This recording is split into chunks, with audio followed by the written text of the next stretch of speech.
చూసిన ఫలితాలు జరిగిన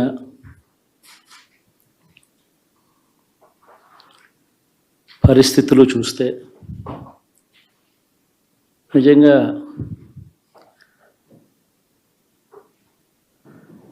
ఆశ్చర్యంగా కూడా ఉన్నాయి.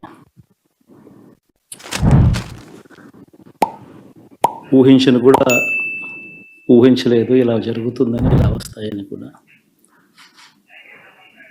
బట్ ఎస్,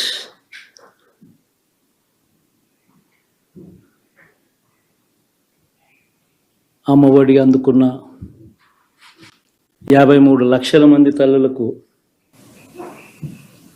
మంచి చేసినాం, పిల్లలు బాగుండాలి, వాళ్ళ చదువులు బాగుండాలని తాపత్రయపడుతూ అడుగులు వేశాం.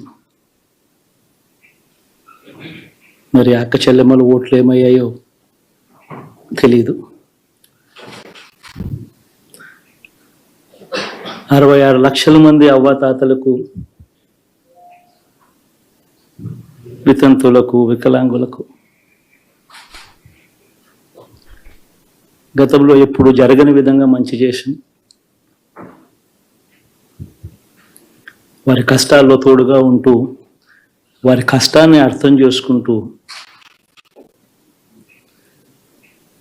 వారి ఇంటికి పంపించే వ్యవస్థను సైతం తీసుకొస్తూ, గతంలో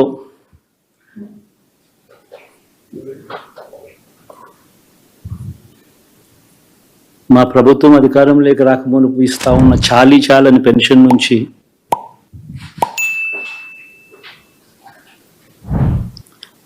ఎంతో మంచి చేస్తూ అడుగులు వేసినా కూడా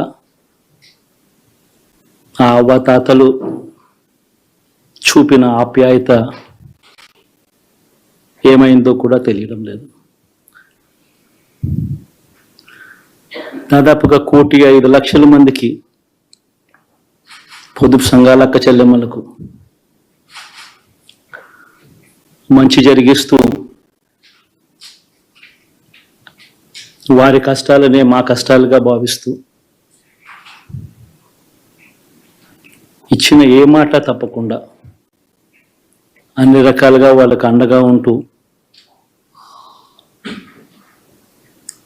ఆసరాతో తోడుగా ఉన్నాం, సున్నా వడ్డీతో సైతం అండగా ఉన్నాం, చేయూత సైతం తోడుగా ఉంటూ నిలిచాం. మరి ఆ 1,05,00,000 మంది అక్క చెల్లెమ్మల ప్రేమాభిమానాలు ఏమయ్యాయో తెలియదు. నేను 2 నిమిషాలు టైం ఇవ్వండి, నేను భవిష్యత్తులో ఎంత నెంబరో మేము తీసుకొని వస్తామని చెప్పి స్పీకర్ గారికి ఆ రోజు రిక్వెస్ట్ చేశాను. నాకు తెలియలేదు, స్పీకర్ గారితో పాటు మా ఆంధ్రప్రదేశ్ రాష్ట్ర ప్రజలు కూడా అది బలంగా విన్నారని. ఆ రోజు 3 నుంచి ఈరోజు సుమారు 16 మంది తెలుగుదేశం, 21 మంది ఎన్డీఏ నుంచి ఆంధ్రప్రదేశ్ రాష్ట్రం నుంచి గెలిపించారని అంటే నేను ముందుగా మా ఆంధ్రప్రదేశ్ రాష్ట్ర ప్రజలకి నా కృతజ్ఞతలు తెలియజేసుకుంటున్నాను. ఎందుకనంటే ఆ రోజు అనుకున్నాం, ఆ రోజు ఆ 2 నిమిషాల కోసం ఆ మాట అన్నాను. ఈరోజు మొత్తం బాధ్యతే మా మీద అప్పచెప్పారు. రికార్డు స్థాయిలో దేశ రాజకీయాల్లో ఊహించినటువంటి విధంగా ఈరోజు ఆంధ్రప్రదేశ్ రాష్ట్రంలో గెలిపించారు. అది మా మీద ఎంతో పెద్ద బాధ్యత పెట్టింది. మా మేనిఫెస్టో, మేము ఇచ్చిన హామీలు, అలాగే ఈరోజు రాష్ట్రానికి ఉన్న కష్టాలు ఇవన్నీ కూడా తీర్చడానికే ఈ బాధ్యతని వినియోగిస్తాం. సివిల్ ఏవియేషన్ మినిస్టర్గా నిన్న ప్రకటించిన తర్వాత ఆంధ్రప్రదేశ్ రాష్ట్ర ప్రజలకి, మా శ్రీకాకుళం జిల్లా ప్రజలకి అందరికీ కూడా మరొకసారి నా ధన్యవాదాలు తెలియజేసుకుంటున్నాను. ఎందుకనంటే ఈరోజు ఎంపీగా గెలిపించి ఈ యొక్క స్థానంలో కూర్చొని పెట్టినటువంటిది మా శ్రీకాకుళం జిల్లా ప్రజలు కాబట్టి మొట్టమొదటిగా వాళ్ళకి ధన్యవాదాలు.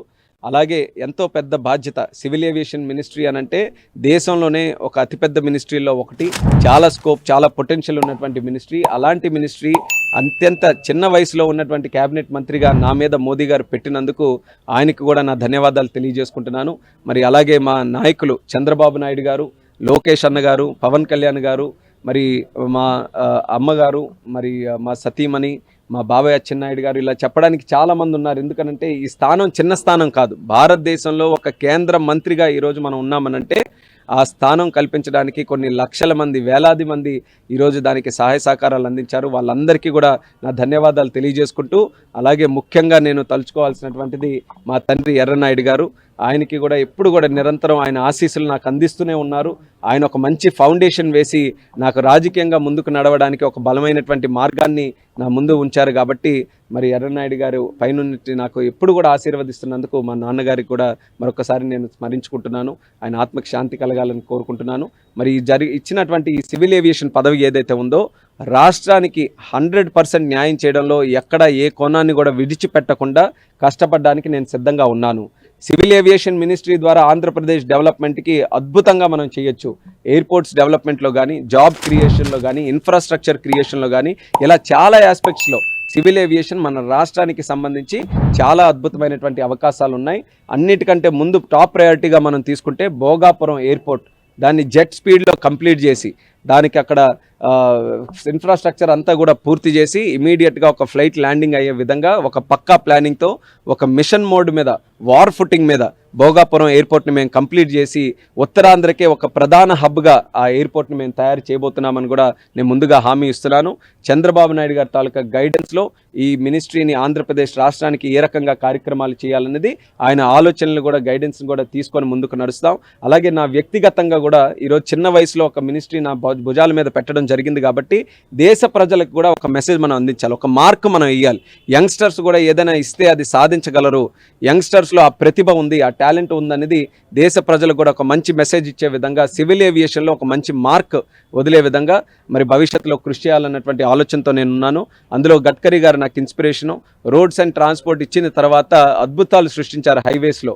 గడ్కరీ అంటే రోడ్స్ అంటే గడ్కరీ అనే స్థాయిలో ఈరోజు దేశంలో ఆయన మంత్రిత్వాన్ని ముందుకు నడిపిస్తున్నారు. మళ్ళీ దానికి ఆ మంత్రికి ఆయనే ఈరోజు బాధ్యతలు వహిస్తున్నారు. సో రేపు భవిష్యత్తులో సివిల్ ఏవియేషన్కి సంబంధించి ఏదైనా డిస్కషన్ వస్తే రామ్మోహన్ నాయుడు ఉన్నప్పుడు ఈ రకంగా బ్రహ్మాండంగా ఈ కార్యక్రమాలు జరిగాయనే మార్కుని తీసుకొని రావడానికి మాత్రం ఖచ్చితంగా నా వ్యక్తిగతమైనటువంటి ప్రయత్నం కూడా ఉంటుంది.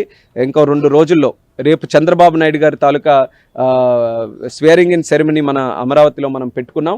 అది అయిన వెంటనే మళ్ళీ ఇక్కడ ఛార్జ్ తీసుకొని మినిస్ట్రీకి రివ్యూ మీటింగ్స్ అన్నీ కూడా పెట్టుకొని ఒక విజన్ని తయారు చేసి దేశానికి అలాగే మన రాష్ట్రానికి ఈ సివిల్ ఏవియేషన్కి సంబంధించి ఒక విజన్ తయారు చేసుకొని ముందుకు నడుస్తున్నాం. మరి గతంలో ఈ మినిస్ట్రీని హ్యాండిల్ చేసినటువంటి జ్యోతిరాదిత్య సింధియా గారు, ఆయనతో కూడా నేను వెళ్ళి కూర్చుంటాను, ఆయన కూడా కలుస్తాను. ఆయనది కూడా ఏ రకంగా గతంలో కార్యక్రమాలు నడిచేవో ఆయన దగ్గర కూడా తెలుసుకొని ఎక్కడ కూడా డిస్కంటిన్యూటీ లేకుండా ఈ దేశంలో సివిల్ ఏవియేషన్ మినిస్ట్రీ బలంగా ముందుకు నడిపిస్తాను. నిన్న మోదీ గారితో కూడా క్యాబినెట్ మీటింగ్ అయిన తర్వాత మాట్లాడాం. ఆయన కూడా వ్యక్తిగతంగా చాలా నమ్మకం నా మీద పెట్టుకున్నారు. చిన్న వయసులో ఉన్నావు కానీ మంచి ఎక్స్పీరియన్స్ నీకు పార్లమెంట్లో ఉంది, విదేశాలు తిరిగిన ఎక్స్పీరియన్స్ ఉంది, టెక్నికల్ నాలెడ్జ్, నువ్వు ఇంజనీర్గా ఉన్నావు కాబట్టి ఆ నాలెడ్జ్ ఉంది, దాన్ని సద్వినియోగం చేసుకొని ప్రపంచంలో ఈ సివిల్ ఏవియేషన్కి ఎంత గ్రోత్ ఉందో ఎంత స్కోప్ ఉందో నేను చూశాను. కాబట్టి ఆ బాధ్యత నీ మీద పెడుతున్నాము. నాకు ప్రెస్టీజ్ మినిస్ట్రీ అని చెప్పడం జరిగింది. ఇంటర్నేషనల్ లెవెల్లో మన రెప్యుటేషన్ని, భారతదేశ రెప్యుటేషన్ని, వ్యక్తిగతంగా మోదీ రెప్యుటేషన్ని నీ చేతుల్లో పెడుతున్నాం. ఇది జాగ్రత్తగా భద్రంగా చూసుకొని దేశ ప్రజలకి మంచి సేవలు అందించాలని ఆయన కూడా ఈరోజు ఎంకరేజ్ చేస్తూ పంపించడం జరిగింది.